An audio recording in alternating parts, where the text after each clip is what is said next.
this morning. And based on that, Bert, I will let you hold on that, and it's already up for you. It's a way for us to help mentor each other by giving each other a little bit of audience know-how. Bert Freeman is the positive direction facilitator, speaker, and coach. He's the author of Taking Charge of Your Positive Direction. He's the founder and CEO of TALK, T-A-L-K Associates. Since 1987, he's provided many workplace applications, projects, and programs of positive direction communication skills for people at all levels in business, nonprofit, government, education, and military organizations. He has a reputation for practicing the positive direction communication skills that he teaches in his public and personal life. He is a member of Die Hard and Advanced Communicator Toastmasters. He's also a member of the North Carolina District Toastmasters Train the Trainer team. He will be co-training at our Fall District Conference. In July 2012, he earned his Distinguished Toastmaster Award. He is a graduate of the U.S. Military Academy with a BS. Whoa. Okay, it was on the paper. Does that say U.S. Naval Academy? Naval Academy, yes. Oh, good. Do you want me to continue? That's because the military academy is West Point. Army, Navy, you know. My time. He's a graduate of the U.S. Naval Academy with BS in Engineering and Golden Gate University with a Master's in Human Relations. In 1972, he was the U.S. fencing champion and member of the U.S. Olympic fencing team. We have a true celebrity among us. He and his lovely wife, Rita, have 6 children, 6 grandchildren, not great-grandchildren, grandchildren, and perhaps still counting the grandchildren, that is. Whoa, my goodness. So please help me welcome our illustrious member, Mr. Bert Freeman.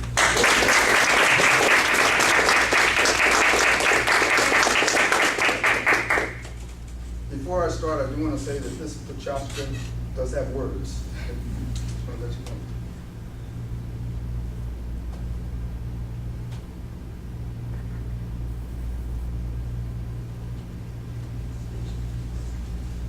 You know what your audience knows.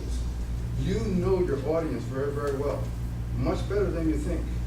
I'm going to tell you how you know what your audience knows in a way that you will absolutely be very clear on that. Who needs balance in their lives? We all need balance in your lives. So do the people in your audience. We have to balance our family life. We have to balance our work life. We have to balance the other areas of our life that involve us finding a purpose in life, belonging to Toastmasters. Many of people in your audience are visual. And when we talk about visual, kinesthetic, and tactile, teachers talk about that in terms of their students. Some people learn by seeing, by hearing, or by touching, or by movement. That's your audience. Teach them that way. Some people are left brain, and some people are right brain. Left brain people deal a lot with details. Right brain people deal a lot with the big picture. And sometimes they have to get together in the same room. That's an experience. A lot of times when we look at our audience, we also know that they were born in different months. Is that true? Mm-hmm. And in different quarters. It used to be a time if you were born in winter or in summer, you had a shorter lifespan than spring and fall. But now with the advance of medicine, things are a little bit different now.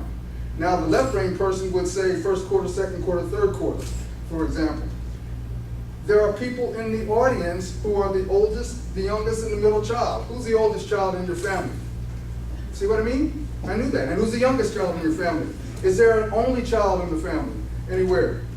And very seldom do you find the only child, but that's important for you to know. But if there is one, it might be a good idea to know that there is one. We all were raised as children of our biological parents. Some of us were raised as foster children. Some of us were also adopted in our lives. There are some of those folks in your audience. And it might be a good idea for you to know that they are, because you might be able to use some different kind of experiences and examples around who they are. Some folks are married, of course. Me, where you see married parents, single parents. Well, for me, that was all of the above at one point or another in my life. different than all at the same time. Your audience has all of those. We have anybody here a single parent, married parents? Age differences. Age differences are very important because we know that in our workplaces more than ever before, we have people of different generations working in the same place together. One of the other things that's important for you to know is this is, at the end of this year, the youngest baby boomer will be 50 years old. Now there's one other thing that we know, and that is that there are men and women in an audience. Is that true? And since there are men and women in an audience, it might be a good idea for us to know that. One of the other things we know about men and women, if we take all of the above, then women, for example, have different age considerations than men.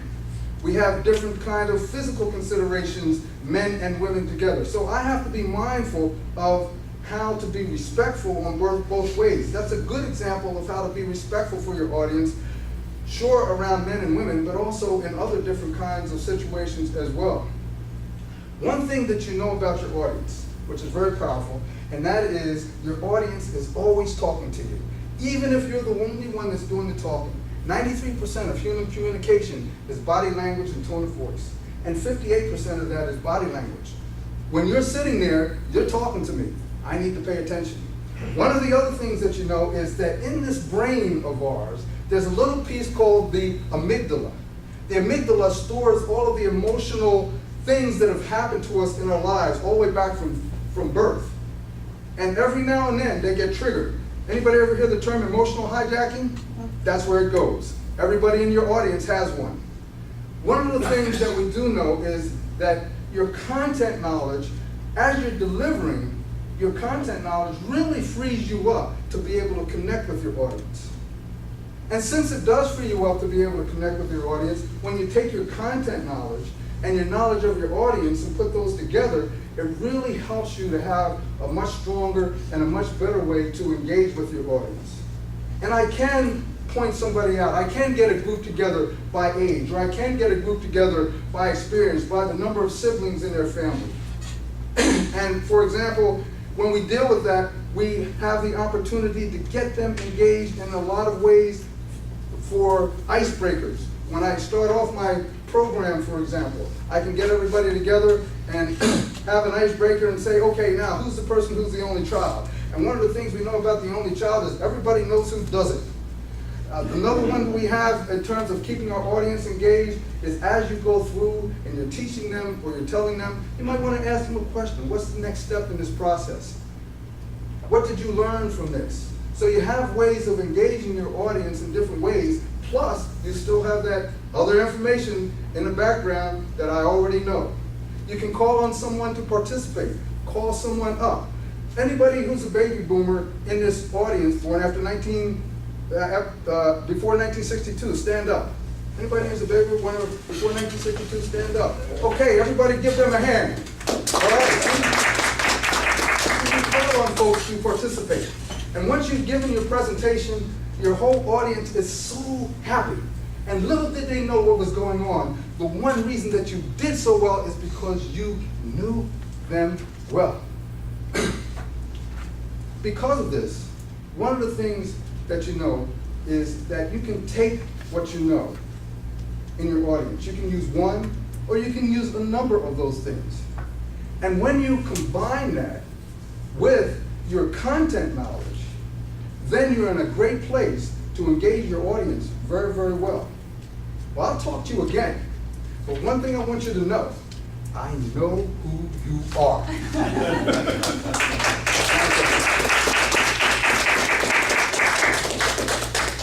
Thank you, Bert, for being our first Pachacta today as well.